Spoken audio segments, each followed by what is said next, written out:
sholli wa sallim wa barik ala sayyidina wa habibina wa syafi'ina wa maulana Muhammad. Salam sejahtera bagi kita semua. Halo. Gimana kabar Bapak Ibu semua? Alhamdulillah baik.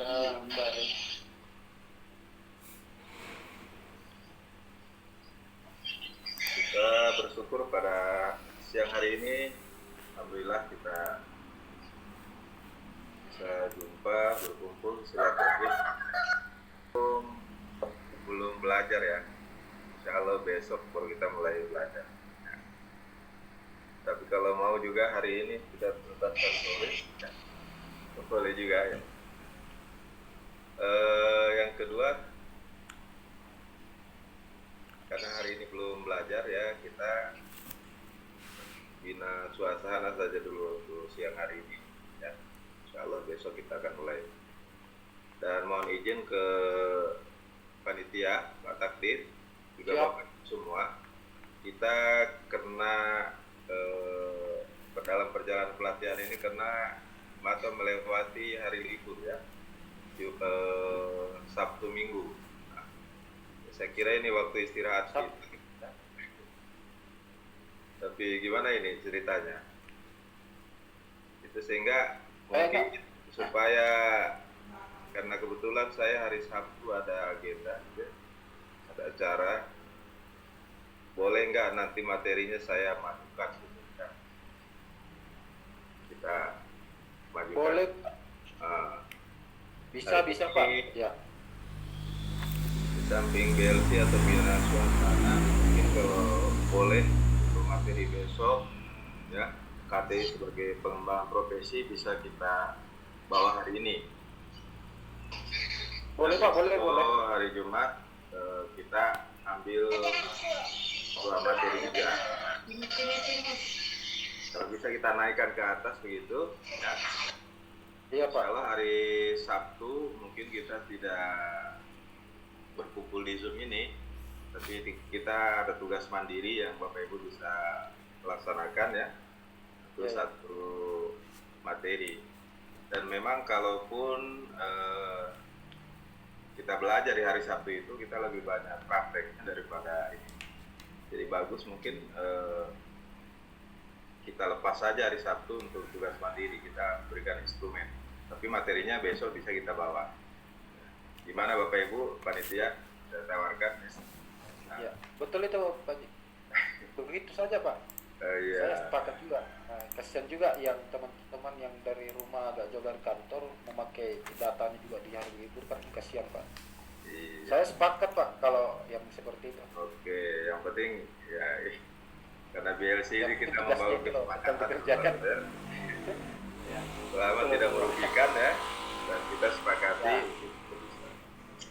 Baik, terima kasih saya sepakat, atas izin kesepakatannya, sehingga agenda saya hari Sabtu tetap saya bisa jalankan gitu ya. Baik Bapak Ibu, tadi sudah diperkenalkan oleh Pak Takdir ya. Dan kalau saya lihat formasi ini rata-rata saya belum mengenalnya atau lupa pernah ketemu di diklat apa gitu. Hanya satu yang saya familiar ya, tidak asing ya, itu sahabat saya, kakak saya, senior saya itu, ada Pak Sabarudin Elubah. Gimana kabar bosku? Oh, tambah gagas saja Bapak ini. Ya. Aman di Buton Tengah Pak Ustaz. Oh, di Buton Tengah sekarang?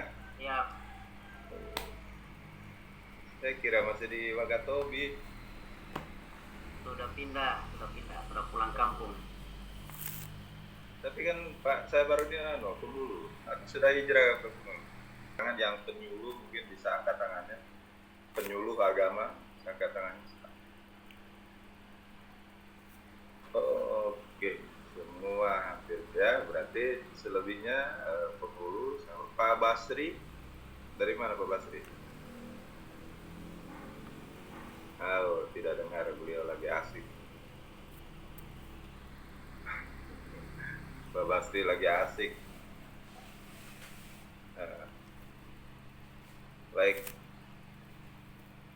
Ya, sebelum saya persilakan Bapak Ibu semua untuk memperkenalkan diri ya, itu lebih baik ya. Ada yang belum pernah ketemu dengan saya di pelatihan apa, Pak? Ada Bapak Ibu? Angkat tangan Ibu Erni, Pak Muhammad Aris, Pak Ali Hafid, siapa lagi? Ada Pak Samsul, Pak Mursalim, Pak Wadu, hampir banyak. Oke, baik kalau begitu kembali saya perkenalkan diri ya. Sudah disampaikan Pak Takdir tadi ya. Ada yang kurang informasi dari saya Bapak Ibu yang ingin diketahui ya. Nama saya Asep Saifullah ya. Banyak dijual di toko, di Indomaret, Alfamart, Alfamidi ya. Kalau masuk di deretan sabun ada saya di sana. Asep. Mudah ya. Oke. Ada lagi yang belum disampaikan Bapak Ibu? Saya tidak bertanya-tanya. Ya. Alamatnya Ustaz. Alamat ya saya di Goa Pak ya. Rumah di Goa perbatasan. Dari rumah sekitar 6 kiloan lah, 7 kilo. Cuma sekalipun dekat, dari 6 kilonya di sini ke rumah itu ya dari tempuh paling cepat ya setengah jam, 1 jam, bahkan lebih kalau sore itu sebagai jabatan fungsional itu jauh ya.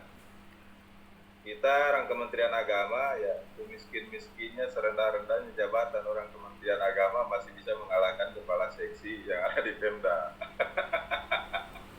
Betul gak? Ya, kita dapat tukis, ya, ada uang makan, ya, kalau di Pemda ya gak ada dapat uang makan, gak ada tukis. Jadi kalau nggak buka eselon 2, kelas 3, setengah mati Pak ya. Jadi mari kita syukuri bersama ya, karena banyak orang dari luar itu masuk di Kementerian Agama. Jadi Pemda gurunya aja setengah mati Pak ya. Kita di Kementerian Agama sertifikasi dibayarkan tiap bulan ya. Di Pemda 3 bulan, 6 bulan dibayarkan ya. Jadi nikmat apa lagi yang kita dustakan? Mari kita syukuri ya. Kita bertunggu-tunggu saja ya melaksanakan apa yang diamanahkan di pusat. Oke, baik ya. Jadi penyuluh agama penghulu bisa kemana saja ya. Bagi Bapak Ibu yang penghulu madya ya. Penghulu madya itu sudah setara sekarang eselon 2 Pak ya. Kalau ada lelang eselon 2, Bapak Ibu bisa ikut untuk penghulu yang madya ya. Begitu juga penyuluh yang sudah madya silakan. Ya kalau ada lelang ya. Eselon 2 dirjen apa di sana, daftar aja bisa ya. Itu level kita sudah sama. Gak usah ya. Kalau yang pengen jadi pejabat. Kalau saya sejak lahir sampai hari ini memang gak suka jadi pejabat. Lebih menikmati jabatan fungsional seperti ini ya. Lebih enjoy. Tapi yang mau mengembangkan karir silakan. Madya itu sudah bisa. Kalau hanya eselon 3 kita madya itu ya gila. Lagian grade kita mudah-mudahan ya kita berdoa tahun ini 80% bukit kita bisa terrealisasi ya. Maka semakin ketar-ketirlah pegawai Pemda yang di sebelah. Amin. Oke, kita tunggu saja nikmati. Oke Bapak Ibu, udah banyak teman-teman saya angkatan dulu nih yang sukses mereka mau jadi pejabat dan banyak ya. Banyak sekali. Begitu juga Widya Suara kalau madya ya. Sudah berapa Widya Suara teman-teman itu ya, berhamburan menduduki jabatan di jabatan-jabatan strategis bisa. Fungsional itu yang penting sekarang madya sudah aman ya. Silakan.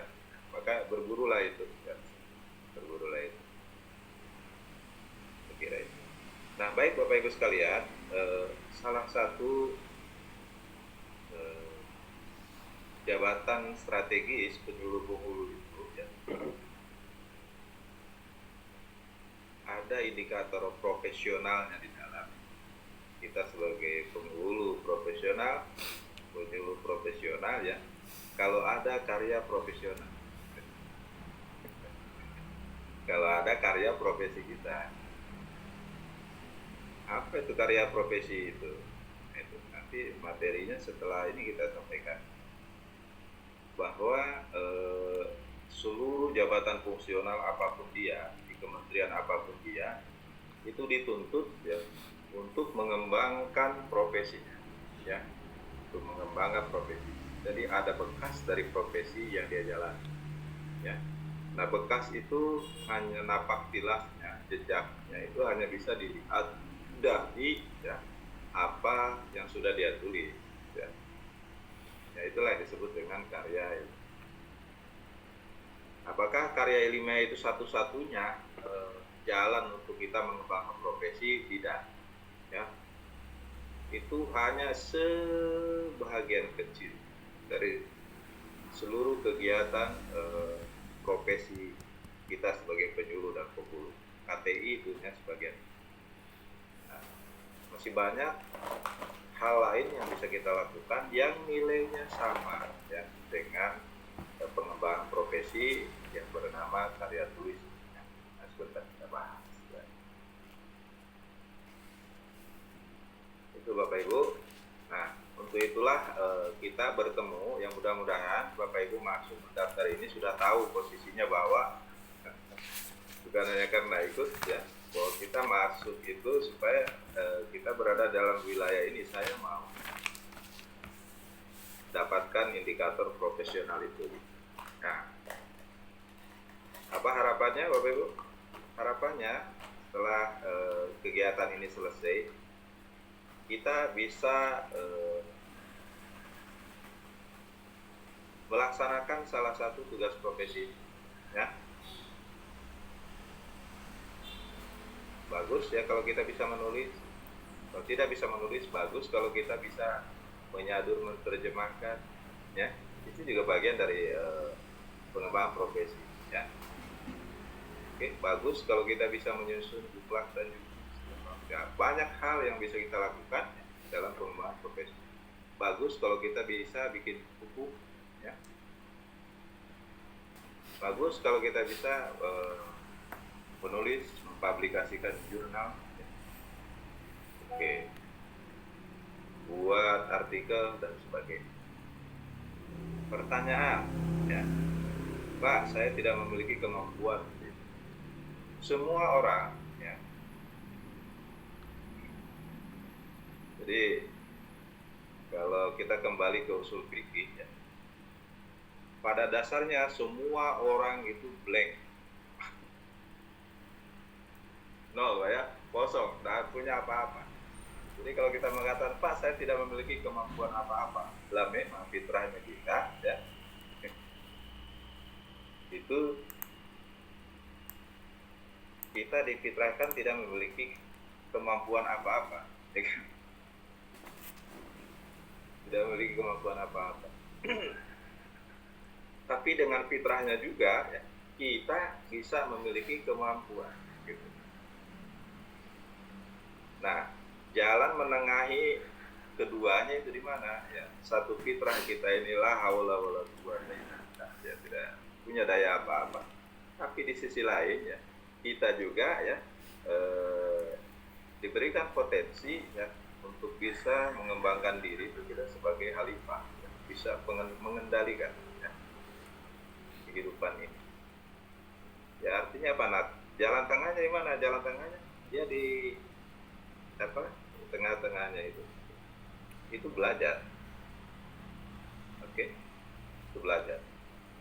Tidak ada jalan yang untuk kita bisa memasuki dua ranah ini ya, bisa menengahi, yaitu belajar. Pak, usia saya sudah terlampau apa ya? Terlampau tidak muda lagi. Berarti disebut tua mungkin agak kasar ya, sudah terlampau tidak tua lagi, tidak muda lagi. Lebih halus lagi, saya sekarang sudah berada di golongan PDIP. Apa itu PDIP? Ya. Penurunan daya ingat, penglihatan, pendengaran, pemahaman. Itu semua P-nya banyak sekali. Oke. Mungkinkah saya sekarang start mulai ya, untuk bisa masuk di jalan tengah itu ya? Kenapa tidak? Ya, kalau kita mau belajar, ya insya Allah kita.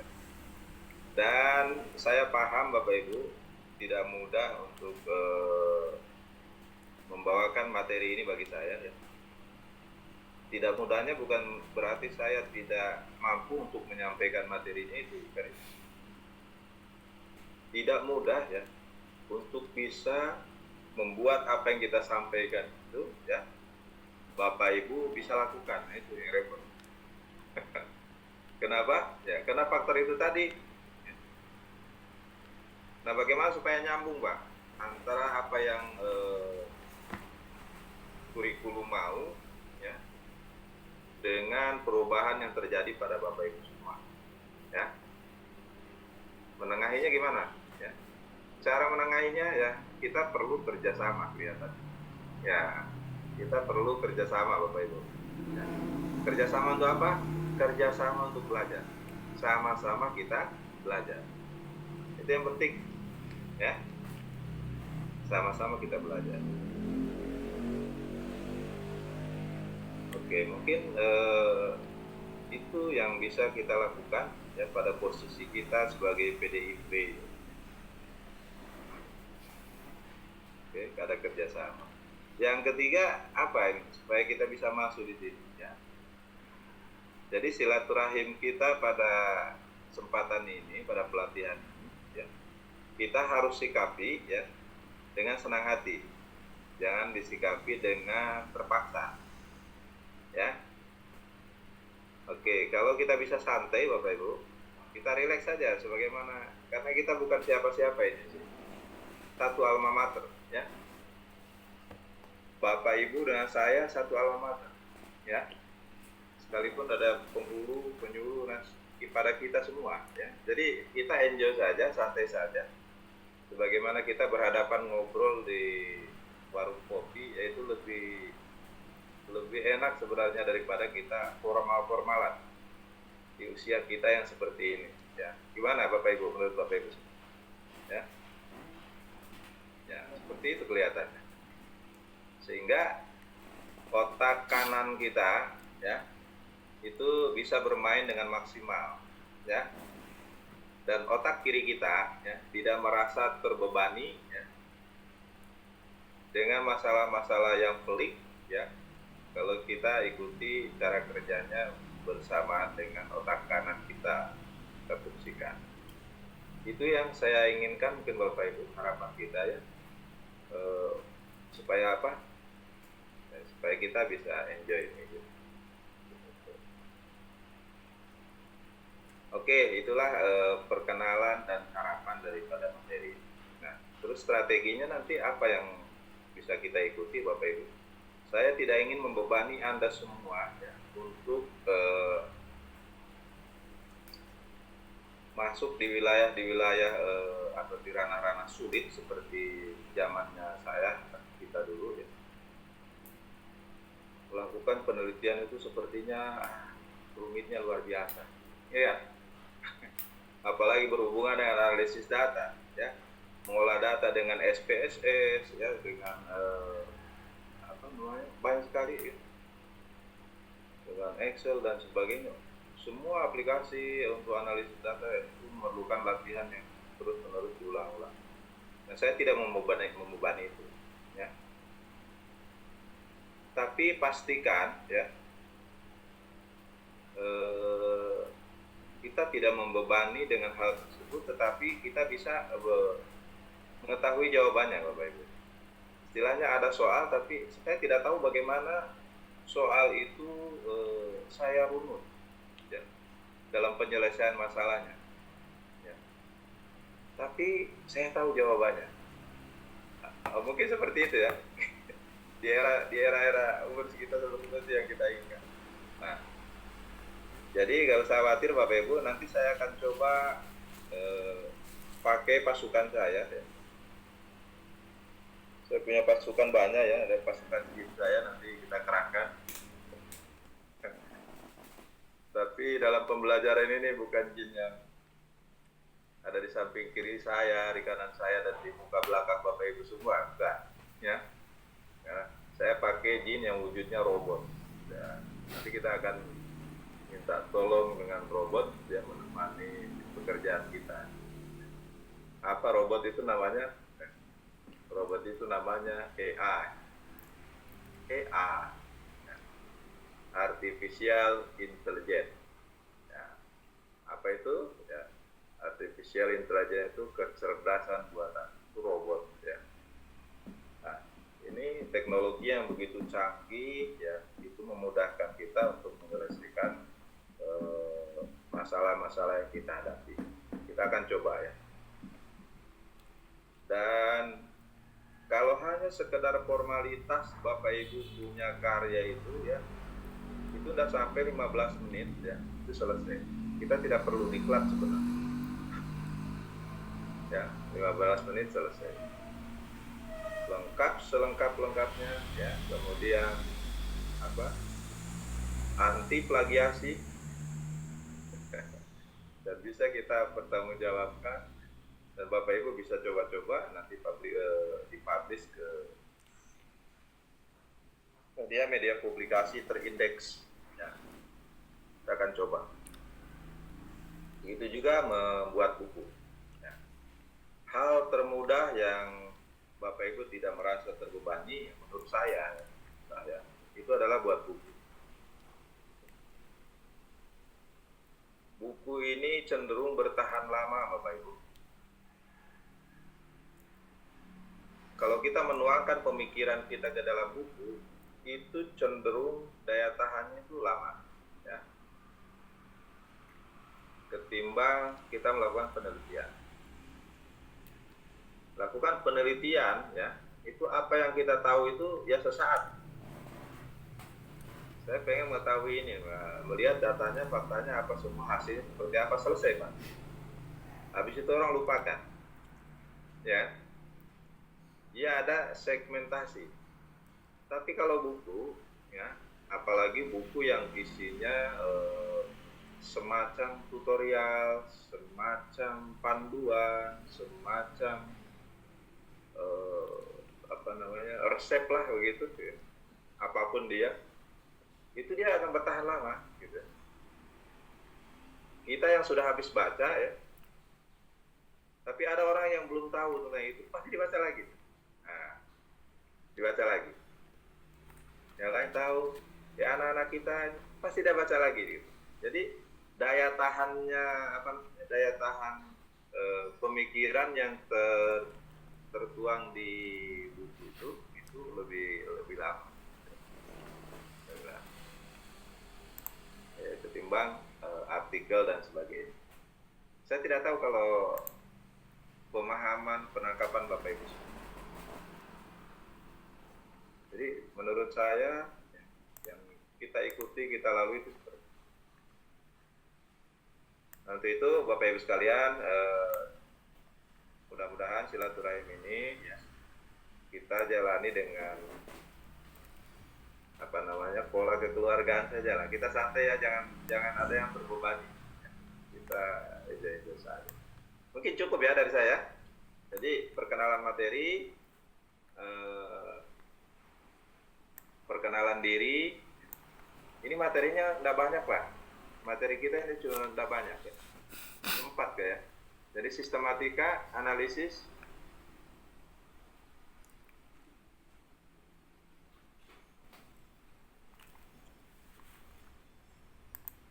ini sangat sempit sekali ya. Tapi kalau satu materi saja itu bisa diikuti sudah secara keseluruhan, kita akan kembangkan. Mungkin itu saja. Jadi baik, saya mau kembalikan ke Bapak Ibu semua ya. Saya sudah memperkenalkan diri saya saya minta juga Bapak Ibu semua yang memperkenalkan diri. Saya persilakan Pak Fatul Rahman. Silakan Pak, dari mana? Assalamualaikum warahmatullahi wabarakatuh. Saya Pak dari Jeneponto asalnya, tapi alhamdulillah ditugaskan di Kabupaten Kepulauan Selayar. Oh, Selayar ya? Iya Pak. Cuaca gimana nih Selayar ya? Ombak sudah lumayan tinggi Pak. Sehingga biasanya 2 trip kapal menyeberang 1 hari, itu ini 1 hari saja sudah. Oke Pak Fatul, saya rindu Selayar dengan nasi santan. Nasi santan. santannya dengan ikan bakar. Lalu santai. Di mana di Selayar, Pak? Di kecamatan di Kabupaten Bontoharu Pak. Oh ya. Bontoharu. Saya sering ke Selayar Pak. Ya. Saya Saya yang merepotkan di Selayar itu justru kalau mencari nasi tawar. Ya. Sudah biasa. Sekali dipesan Pak. Saya pesan nasi tawar itu. Karena warung-warung semua nasinya Santan. santai ya. saking banyaknya kelapa. Oke, terima kasih Pak Fatul Rahman. Geser ke Pak Muhammad Aris. Saya sesuai urutan di layar saya aja. Silakan Pak Aris. Ya Pak, terima kasih. Saya dari Kabupaten Bogor Utara, Kabupaten di Kecamatan Malangke. Penyuluh atau pengulu? Penyuluh Pak, penyuluh Pak. Ya, oke. Silakan Pak. Terima kasih Pak Aris. Kemudian Pak Samsu Majidah. Assalamualaikum warahmatullahi wabarakatuh. Waalaikumsalam warahmatullahi wabarakatuh. Saya dari Kabupaten Endrekang. Sudah cek saya di blog itu nama sudah garis. Endreka Pak. Penyuluh agama Islam di Kecamatan Baraka. Baraka. Ya, lagi musim apa sekarang? Tidak ada sekarang karena mau peralihan ke musim kemarau. Gitu ya. Tapi kalau kopi kan tetap banyak. Ya alhamdulillah masih ada. Masih ada. Ya. Nanti hari Selasa ya bawa-bawalah kalau ada kopi supaya diminum. Sama Mas. Oke. Saya bingung Pak dengan Endrekang, Mamasa sama Toraja itu. Berarti itu ada berkas masuk. Iya. Jadi 3 kabupaten ini kalau saya ngopi di Endrekang, saya bilang orang Endrekang Pak, kopi yang ada di Toraja itu dari sini, dari Endrekang.